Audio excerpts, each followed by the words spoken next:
Welcome along to this deep dive. Today we're getting really specific, looking into the regulated world of the UK clinical coder. More precisely, their workstation setup. Our mission, to show you why the tech they use, monitors, RAM, even the mouse, isn't just IT stuff. It's actually about, well, money and staying compliant legally. Now, for anyone needing a quick recap, clinical coding isn't simple data entry. It's more like a translation job, a really critical one. Coders take complex clinical notes and turn them into standard codes. You got ICD-10 for diagnoses, OPCS-4 for procedures. So why should you care about their computer specs? Well, quite simply because that coded data forms the financial backbone for how the NHS gets paid. It underpins the income via the national tariff payment system. If their setup is slow or the data's wrong or even just delayed, the hospital trust can actually lose money, sometimes serious money. And on top of that, this data is mandatory for the national cost collection. So get it wrong and you're not just dealing with slow PCs, you're facing pretty severe regulatory issues. What's really interesting here, I think, is how the rules, the regulations, basically write the spec sheet for these workstations. It's governed by, well, two main types of mandatory controls. First up, you've got security. That's handled by NHS Digital's Data Security and Protection Toolkit, the DSPT. Think of that as the technical lock on the data door. Okay, the DSPT for security. And the second type? That's all about clinical safety. It means you have to follow standards DCB 0129 and DCB 0160.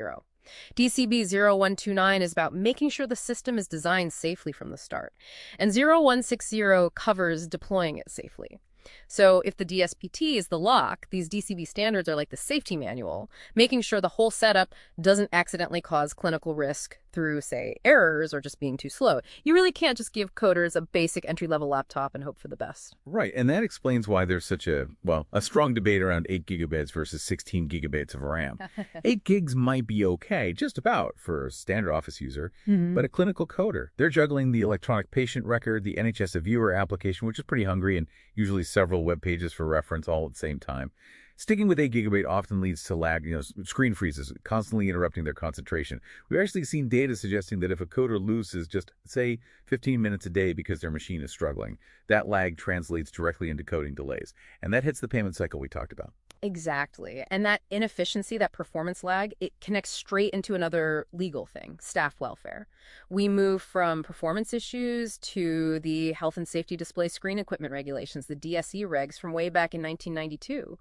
These actually legally require employers to check for and sort out any risks for people working remotely with screens. And that legal duty is precisely why you see the requirement for dual 1080p monitors popping up for these roles, isn't it? If you're trying to compare complex clinical notes side by side with the coding classification tool, you just need that screen real estate, 2 decent-sized screens. Absolutely. And the employer's responsibility doesn't start at monitors. It includes the whole ergonomic package, proper chairs, maybe monitor stands, because they have to reduce the physical strain of looking at detailed information all day. Then you hit the security wall, getting remote access into those sensitive clinical systems. It's incredibly strict. It has to be through a secure VPN, and you need a mandatory trust-issued smart card reader. That's for your 2-factor authentication, non-negotiable. Okay, wait a second. I need to push back slightly here. What about RDP? Remote Desktop Protocol. It's a standard tool. It's encrypted, used everywhere for remote access. Why would using something like RDP on a coder's personal machine be explicitly prohibited for NHS clinical work? Good question. It's banned precisely because it can create a security loophole. If you let someone use RDP on their own personal computer, a device the trust doesn't manage, you lose control. You simply can't guarantee that machine is up to date with patches, that it's secure, that it doesn't have malware.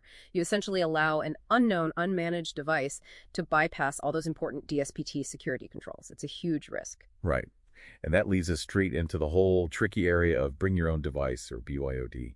Sounds convenient, but if core NHS software, maybe like that Evure application, needs administrator rights just to install it, you immediately have a problem trying to put that on someone's private laptop. They might not want to or even be able to grant those rights. Exactly. And the trust can't really enforce its strict security rules like mandatory patching or using mobile device management on hardware it doesn't own. It becomes a legal and practical minefield. So the sources we looked at seem pretty clear on this.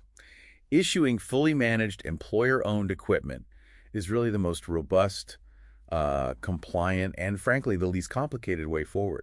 It guarantees you're meeting those DSPT requirements and the DCB safety standards without the massive headache of trying to manage security on someone else's computer. So when you're looking at the spec for a coder's machine, you need to remember you're not just buying a fast computer, you're essentially configuring a high-security, high-efficiency data access point where every technical choice has a direct line to the organization's financial health and its legal standing. Okay, and just as we wrap up, let's look ahead slightly because things might get even more complex, right?